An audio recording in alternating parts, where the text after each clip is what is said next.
avoir aucun regret. Que finalement ma carrière était derrière moi, que les résultats que j'avais eus étaient derrière moi et que j'avais plus rien à perdre en fait et plus rien à prouver à personne parce que ça allait s'arrêter là. Donc j'avais pas de place à jouer, pas de sélection à jouer. Donc j'étais plus détendue et j'ai pris les choses un peu moins à cœur peut-être. Dans le sens où j'ai réussi à me détacher du résultat. Et avec nous aujourd'hui, donc Anaïs Chevalier-Boucher est l'invitée de la famille Radio Mont-Blanc. Bonjour. Bonjour. Bonjour Anaïs Chevalier-Boucher, donc biathlète, on va dire haute-savoyarde d'adoption. Vous avez annoncé cette saison que vous allez prendre votre retraite. C'est bon, vous êtes à la retraite, vous avez pu en profiter déjà? Non, pas beaucoup, pas encore. Bientôt, dans quelques jours. J'ai encore 2-3 petites obligations et puis après, ce sera plus free. Est-ce que ça a été une décision facile à prendre?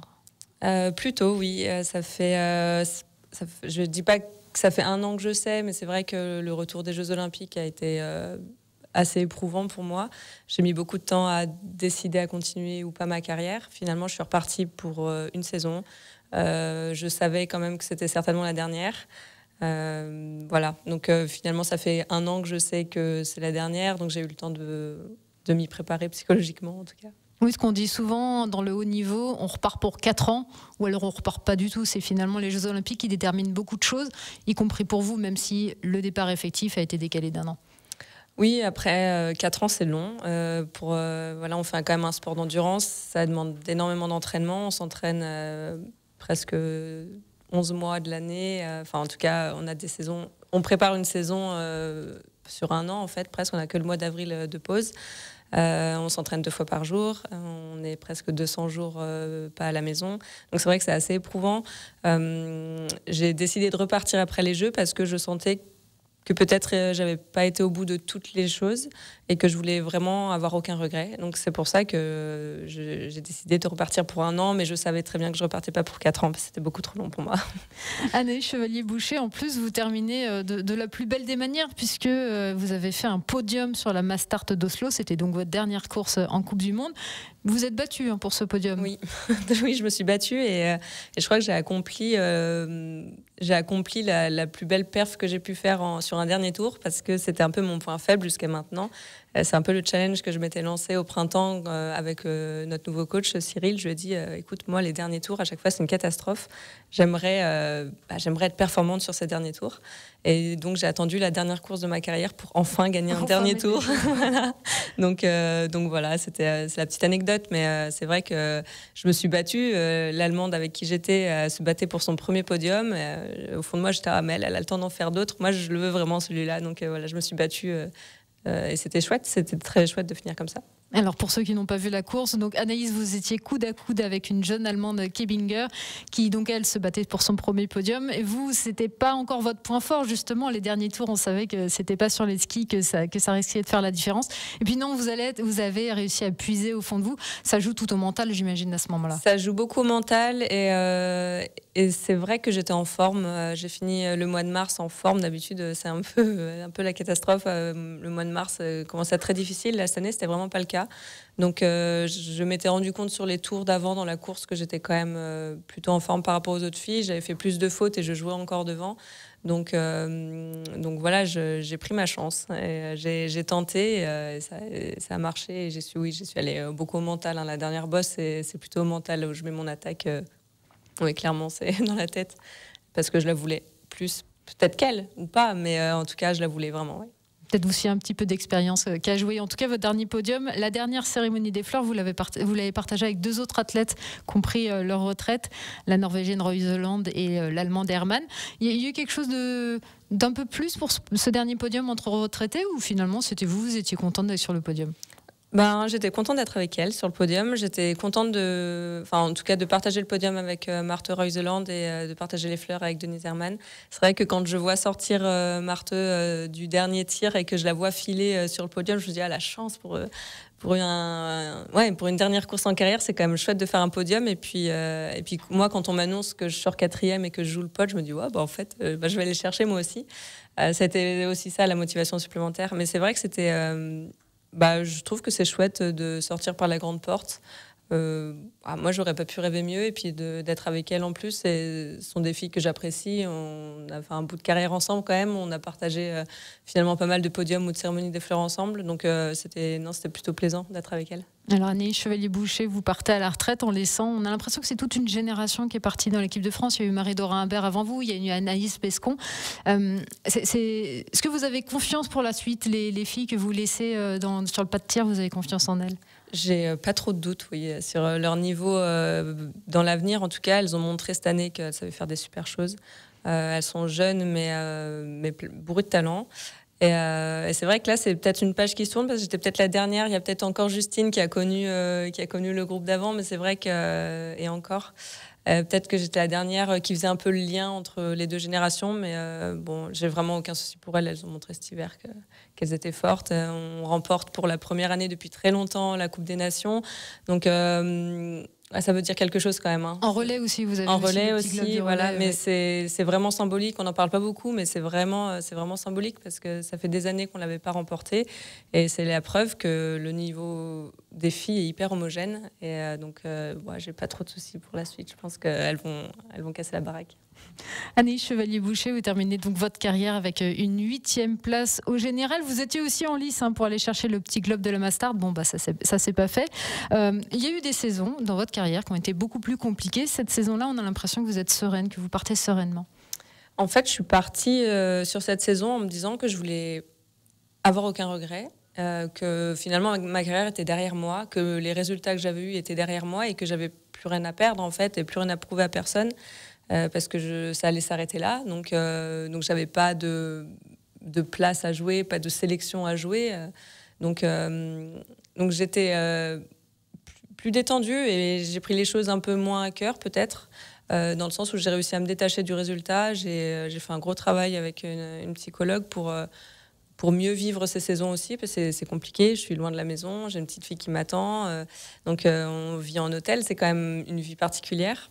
Et en fait, j'en avais marre de subir un peu ces saisons. Donc, je suis vraiment partie dans cette dernière saison en me disant, c'est la dernière, j'ai envie de profiter, de la vivre comme moi j'ai envie de la vivre et de bien la vivre. Et je pense que ça s'est ressenti et sur mes résultats, même s'ils ne sont pas à la hauteur de ce que je voulais, évidemment. C'est rarement le cas. Mais en tout cas, en termes de coûts énergétique, mental aussi. Mental, bien sûr. Je pense que oui, pour le coup, j'ai réussi à faire cette dernière saison comme j'avais envie de la faire. Et puis même au niveau de la préparation, vous êtes plus écouté finalement. Oui, j'ai décidé de faire un gros break au mois d'octobre parce que ça allait pas. Ça allait pas mentalement. Physiquement, ça allait très bien, mais mentalement, je sentais que j'étais en train de perdre un petit peu de perdre un peu la route. Donc, j'ai décidé de prendre 15 jours sans sport, mais c'était très bien. Et je pense qu'avec l'expérience, c'est quelque chose que je savais que ça allait me faire plus de bien que de mal. Et c'est vrai que quand on est jeune, quand on est blessé, on continue parce qu'on a peur de plus avoir le niveau. Quand on est fatigué, on continue. Mais là, voilà, j'ai senti que c'était pas... En tout cas, que j'allais un peu dans le mur si je faisais ça. Donc c'est vrai que j'étais beaucoup plus relâchée. Et ça m'a permis de bien vivre ces derniers mois. Oui, c'est aussi 10 ans d'expérience qui parlent, parce que Anaïs Chevalier-Boucher, votre première course, c'était en 2013. Il y a donc 10 ans.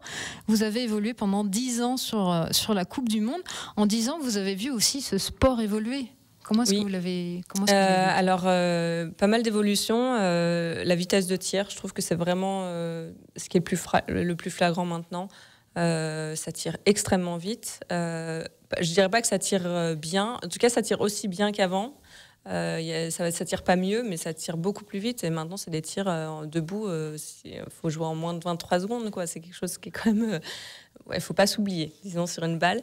Après, la vitesse de ski a évolué, mais j'ai l'impression que le matériel aussi, en fait, c'est toutes ces choses-là. Mais vraiment, ce qui m'a le plus frappé, c'est vraiment cette vitesse de tir, qui est vraiment impressionnante. Un sport qui a gagné en popularité. En 10 ans, ça a explosé. Maintenant, c'est diffusé à la télé. Maintenant, il y a énormément de monde dans les gradins, ne serait-ce qu'au Grand Bornand. C'est impressionnant. Ça aussi, comment est-ce que vous l'avez vécu, cette popularité qui grandit ? Moi, j'ai eu la chance de grandir en même temps que cette popularité, finalement, parce que je suis arrivée, c'était sur une chaîne non publique. On parlait très peu de nous, mais en fait, au fur et à mesure que mes résultats ont commencé à être bons, ça devenait de plus en plus populaire. Donc finalement, j'ai grandi un peu avec le truc. Et ça m'a pas trop perturbée. Puis je suis quelqu'un qui j'arrive assez à me détacher de tout ça. Je suis pas beaucoup sur les réseaux. Je lis pas tout ce qui se dit et tout ce qui s'écrit. J'ai réussi à m'en protéger, même si des fois ça m'a joué des tours, c'est vrai, parce que les personnes se permettent de dire des choses. Voilà, ils se rendent pas compte de l'impact que ça peut avoir sur quelqu'un qui a raté une course ou qui est déjà déçu de lire quelque chose de blessant. Ça peut vraiment être impactant. Donc j'ai appris à m'en protéger. Mais voilà, moi j'ai grandi finalement en même temps que la popularité du biathlon, donc c'était assez naturel. Et chaque année, je sentais qu'il y avait des choses qui évoluaient, mais moi aussi en même temps, donc c'était pas trop brutal. Anaïs Chevalier-Boucher, vous restez avec nous, bien sûr, on revient après une petite pause. Exactement, nous sommes en plein cœur de cette semaine des athlètes. Bienvenue, très bel après-midi à l'écoute de Radio Mont-Blanc. C'est la suite de l'interview avec Anaïs Chevalier-Boucher. Elle est biathlète au Savoyard d'adoption. Après plus de 12 ans passés au sein de l'équipe de France, elle vient d'annoncer sa retraite. C'est donc cette suite d'interview avec Audrey Bourdier. Alors Anaïs Chevalier-Boucher, vous partez à la retraite quand même avec un sacré palmarès. 3 médailles olympiques, dont 2 en argent récolté à Pékin l'année dernière, 7 médailles en championnat du monde. Alors forcément, nous, c'est ce qu'on retient parce que c'est quantifiable. Est-ce qu'il y a d'autres choses que vous allez retenir de ces 10 ans passés en Coupe du Monde ? Oui, il y en a beaucoup. Il y en a beaucoup. C'est sûr qu'il y a des courses où il n'y a pas de médaille au bout, il n'y a pas de podium, mais qui ont été pour moi grandes. C'est par exemple la dernière course des championnats du monde de cette année à Oberhof, où je joue le titre jusqu'au dernier tir.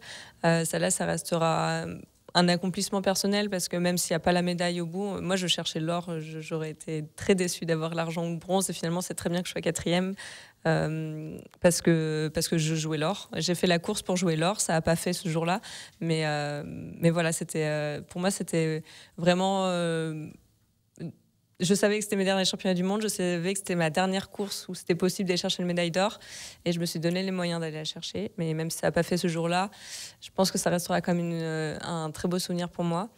Après, il y en a d'autres, des courses, des émotions que j'ai vécues par procuration, avec le premier podium de ma sœur à Antols. On vous a vu dans la raquette d'arrivée. Voilà. Je crois que tout le monde m'a vu. Il y a beaucoup de courses. Je crois que j'ai pris 261 départs en Coupe du Monde, donc j'aurai 261 courses à raconter. Ça fait un peu beaucoup quand même. Je vais pas les raconter cet après-midi. Des souvenirs aussi, j'imagine, sur les sites de compétition. On pense forcément au Grand Bornand. On en parlait de cette ambiance qui doit être incroyable à vivre en tant qu'athlète. Oui, je suis extrêmement chanceuse d'avoir eu la chance de vivre ces moments-là.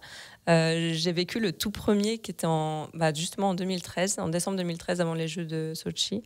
Il y avait déjà franchement vraiment du monde. En tout cas pour l'époque où on était et pour l'engouement qu'il y avait pour le biathlon, je trouve que c'était déjà assez marquant. Et les années qu'on suivi, je voudrais pas me tromper, mais je crois que 2017... avec la victoire de Justine. Puis après, tous les ans, pas cette année, malheureusement. Cette année, non, parce que je suis pas là, c'est pour ça. Oui, c'est pour ça. Mais non, c'était vraiment, c'est dingue. C'est vraiment la meilleure ambiance de tout le circuit. Il y a Nové Mesto qui concurrençait aux belles années, mais cette année, c'était le Grand Bornand, largement. En tout cas, sur cette saison, c'était le Grand Bornand qui a remporté l'applaudimètre. Est-ce que ce sont ces choses-là, en dehors des résultats purement sportifs, qui vont vous manquer ? Je sais pas si je pense que c'est un ensemble de choses. Je sais qu'il y a une sensation que je retrouverai jamais dans n'importe quelle situation, c'est cette sensation d'adrénaline quand je passe la ligne après une bonne course. La satisfaction du devoir accompli, en fait, je pense qu'à un tel niveau d'engagement,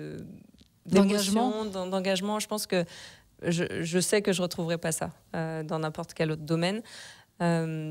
Après, c'est sûr qu'être encouragé par du public comme ça, oui, je pense que dans n'importe quel autre métier que je ferais, certainement que non. Mais c'est pour ça que j'ai savouré, et c'est pour ça que c'était chouette de faire cette dernière saison en sachant que c'était la dernière, parce que j'en ai pleinement profité. Et au contraire, Anaïs Chevalier-Boucher, est-ce qu'il y a des choses qui vont pas du tout vous manquer ? Il y en a, oui, parce que dans la balance, c'est ça qui a pesé dans ma réflexion pour arrêter. C'est que, comme je disais, on est très souvent loin de chez nous. On est presque 200 jours par an loin de chez nous. On a une vie dans des hôtels. Alors ça peut faire rêver, ça fait rêver au début, mais à force, je vous assure que c'est compliqué la vie en hôtel. C'est très monotone, c'est ennuyeux d'une certaine façon. Les trajets en avion, en bus, faire le sac, défaire le sac, refaire le sac, ça va pas me manquer non plus. Voilà, après, il y a d'autres choses. Par exemple, attendre, on sait souvent qu'on court le soir, à 16h par exemple. Moi, attendre jusqu'à 16h à rien faire, j'en ai marre en fait, je m'ennuie vraiment. Et du coup, voilà, toutes ces petites choses qui au début me plaisaient vraiment. Enfin, je veux dire, je suis ravie d'avoir fait la carrière que j'ai fait et d'avoir pu vivre ça, c'était incroyable. Mais c'est vrai qu'avec les années, et puis quand on sait qu'on est attendu à la maison, le temps passe un peu plus passe un peu plus lentement, pardon. Et c'est vrai que ça fait partie des choses qui ont pesé dans la balance.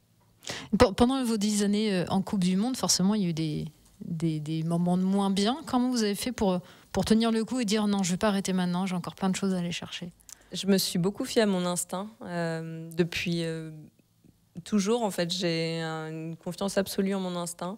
Et j'ai eu 2 blessures. J'ai eu un gros problème au dos en 2014-2015. J'ai été renversée par une bagnole en 2017, je crois, par une voiture. Pardon, bagnole, c'est pas très poli. Par une voiture. En mai 2017, juste avant les Jeux de Pyeongchang. Et puis j'ai eu ma pause maternité, qui était ça pour le coup un heureux événement par rapport à ce qui m'était arrivé avant. Et en fait, j'ai toujours, je me suis relevée parce que je sentais que j'étais pas arrivée au bout et que j'avais encore des choses à accomplir et que moi, en tout cas intérieurement, j'avais encore des choses à aller chercher et que ça allait marcher. Donc c'est mon instinct qui m'a guidée et c'est mon instinct qui m'a guidée aussi sur ma décision d'arrêter. Voilà, et je compte sur mon instinct pour me guider sur la suite aussi. Justement, j'allais venir, Anaïs Chevalier-Boucher, vous avez quoi comme projet pour la suite, à part les vacances, j'imagine? Alors un peu de vacances, un peu de vie de maman à la maison. J'ai envie de passer du temps avec ma petite, j'ai envie de passer du temps en famille et de prendre le temps de vivre à la maison. Après, j'ai des projets, je pense que ce sera dans le sport parce que ça fait partie de ma vie et je suis une passionnée du sport, de l'entraînement. J'ai aussi à cœur de partager mon expérience sur ma maternité, sur mon retour de maternité dans le sport de haut niveau, dans la prise de décision de faire un enfant pendant une carrière de haut niveau. On en parle beaucoup en ce moment en France. Je crois qu'il y a l'INSEP et le ministère des Sports qui commencent à mettre, et l'Agence nationale du sport aussi, qui commencent à mettre pas mal de choses en route parce que c'est quelque chose qui arrive de plus en plus. Et voilà, j'aimerais bien qu'il y ait plein de femmes, qu'on soit plein. Dans mon cas, il y a déjà Justine qui a suivi la voie et c'est trop chouette. Et je crois que vraiment, c'est un épanouissement pour une femme. Et dans le sport, moi, ça m'a apporté que du bien. Donc voilà, j'aimerais que ça soit un peu plus courant, ce serait chouette. Eh bien, Anaïs Chevalier-Boucher, on vous souhaite plein de bonheur pour la suite. Merci beaucoup d'avoir été notre invitée cet après-midi sur Radio Mont-Blanc. Merci beaucoup d'être venu et d'avoir fait partie de cette semaine des athlètes. Vous pouvez bien sûr retrouver tous les interviews sur la chaîne YouTube de Radio Mont-Blanc et sur nos réseaux sociaux.